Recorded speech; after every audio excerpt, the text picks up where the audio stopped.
Top 5 times nature took revenge. Lake Nyos gas disaster, 1986.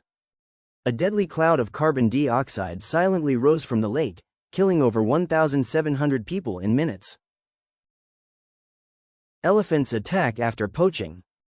Herds of elephants destroyed villages in retaliation for the loss of their own. Iceland volcano grounds all flights, 2010. A small volcano disrupted the entire European airspace. Nature reminded us who's in charge. Japanese tsunami, 2011. Entire towns were swept away in moments, even live cameras captured the devastation. Australian bushfires, 2019-2020. Millions of animals died. It was nature's fury, fueled by heat, drought, and climate change.